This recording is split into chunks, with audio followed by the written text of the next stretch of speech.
Bienvenue dans cette nouvelle édition du QG Week-end. Voici les titres de l'actualité. En République démocratique du Congo, ce vendredi 1er février, sous la direction de Félix Tshisekedi, le président de la République, s'est tenue la première réunion interinstitutionnelle, l'occasion d'effectuer un état des lieux du fonctionnement des institutions du pays. Au Mali, syndicats et gouvernement s'accordent. Les deux entités s'engagent à la mise en œuvre rapide des accords sur l'harmonisation des départs à la retraite dans la fonction publique et le secteur privé ou encore sur la relance du secteur des chemins de fer.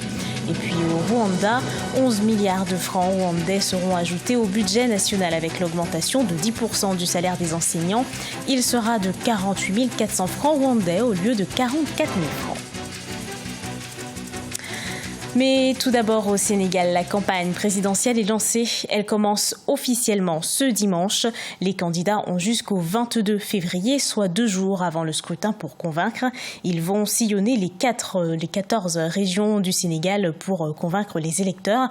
Pour rappel, 5 candidats sont en lice pour le fauteuil présidentiel actuellement occupé par Macky Sall, lui-même candidat à sa succession.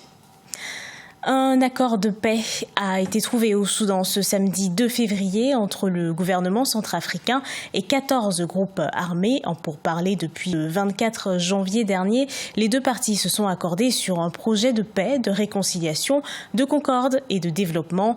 Les deux parties ont discuté de la mise en place d'une commission, justice, vérité et réparation, l'instauration de brigades mixtes ou encore sur l'inclusivité du gouvernement. Pour l'heure, rien n'a encore été communiqué sur les compromis réalisés. En République démocratique du Congo, le nouveau chef de l'État, Félix Tshisekedi, a dirigé ce vendredi 1er février sa première réunion interinstitutionnelle. Les représentants du Parlement, du gouvernement, de la justice et de la CENI étaient présents. Reportage de notre correspondant Jacques Amboka. S'imprégner de l'état de la nation et donner de nouvelles orientations aux animateurs des institutions du pays. C'est l'objet de la première réunion interinstitutionnelle tenue ce vendredi 1er février sous la direction de Félix Tshisekedi, président de la République.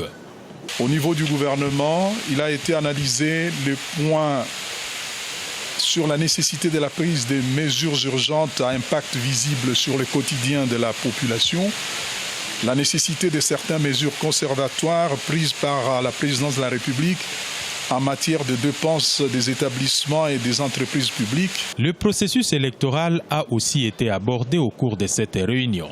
Le pays, qui vient de franchir un grand pas avec l'élection du nouveau chef de l'État, doit achever le processus électoral avec les élections sénatoriales et des gouverneurs. Cependant, les scrutins législatifs et provinciaux reportés dans certains territoires se tiendront au mois de mars prochain. La CENI a finalement arrêté la date du 31 mars pour la tenue des élections si toutes les conditions sont réunies. Les conditions sont liées aux aspects sécuritaires, mais aussi aux aspects sanitaires. Notons par ailleurs que dans la matinée du vendredi 1er février, le chef de l'État a reçu le rapport de la présentation de la situation des forces armées de la République démocratique du Congo, les besoins des états-majors, la situation des troupes, les percées dans la lutte contre les forces négatives. Tout a été présenté au chef suprême des armées, Félix Tshisekedi, qui a encouragé les officiers dans leur mission de défendre l'intégrité du territoire national. En République démocratique du Congo, les réserves en devises sont en augmentation. Cette augmentation porte à plus de 884 millions les réserves pour presque un mois d'importation des biens et services sur ressources propres. Les précisions de Jacques Amboka. En République démocratique du Congo, la Banque centrale indique une augmentation de 39,2 millions de dollars en fin décembre 2018. Une croissance qui porte à 883,2 millions les réserves correspondant à presque un mois d'importation des biens et services contre 844 millions à la même période en 2017. Les paramètres macroéconomiques sont globalement stables. Vous avez les taux de croissance économique qui oscillent autour de 3,7%. Nous sommes dans la fourchette de la moyenne africaine.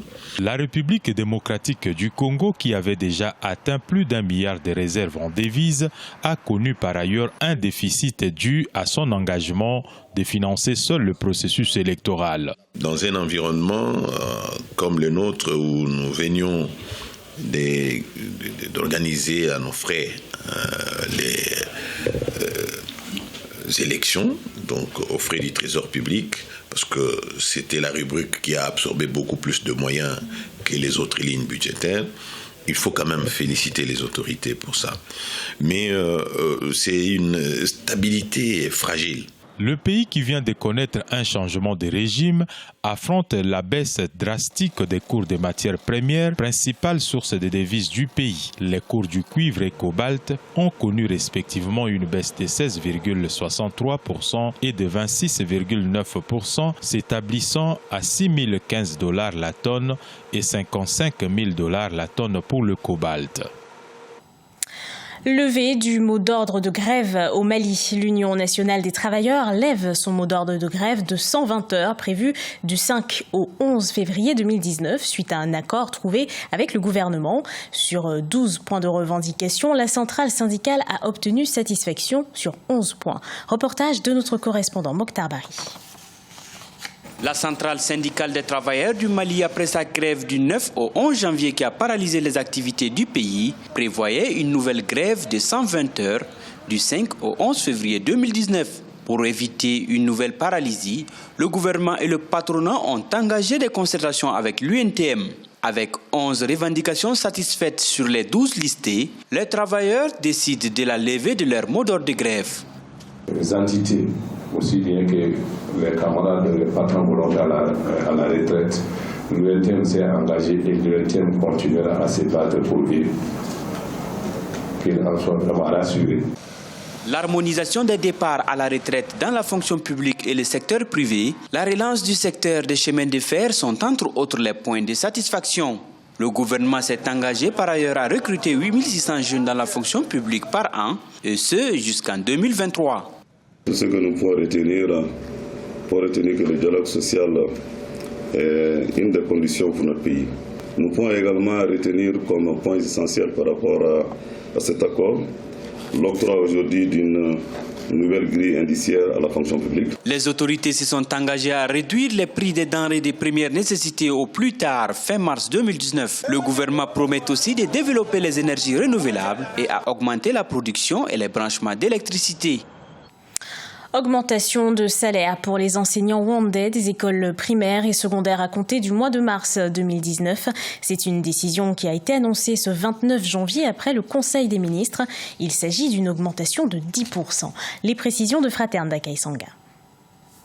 À compter du mois de mars 2019, un enseignant de l'école primaire nouvellement recruté aura un salaire moyen de 48 400 francs rwandais contre 44 000 francs les mois précédents. Celui de l'école secondaire gagnera en général 99 000 francs rwandais contre 90 000 auparavant, soit une augmentation de 10%, une décision qui a été prise par le Conseil des ministres tenu ce 28 janvier 2019. C'est avec plaisir que j'ai accueilli cette décision. Ça prouve que le gouvernement pense à nous, même si ce n'est pas vraiment grand-chose, mais tout un début. Le meilleur reste à venir. L'augmentation des salaires et des enseignants fait partie de la politique de rémunération et de rétention des fonctionnaires visant à réduire les disparités salariales. Une somme de plus de 11 milliards de francs rwandais sera ajoutée au budget national de cette année, estimé à plus de 2400 milliards de francs rwandais. Si on considère les prix sur le marché comme ils ont augmenté, ils se sont multipliés par plus de 10 fois. C'est difficile de faire de même pour nous, mais par exemple, on pourrait nous faire une augmentation de 50%. Selon les statistiques du ministère de l'Éducation, en 2017, on comptait à environ 94 000 le nombre du personnel dans le secteur de l'éducation. Les enseignants du primaire et du secondaire représentent à eux seuls plus de 65% des effectifs. Ce journal a été préparé par l'ensemble de la rédaction. Merci de l'avoir suivi. Retrouvez dans un instant une nouvelle édition de l'actualité sur Africa 24.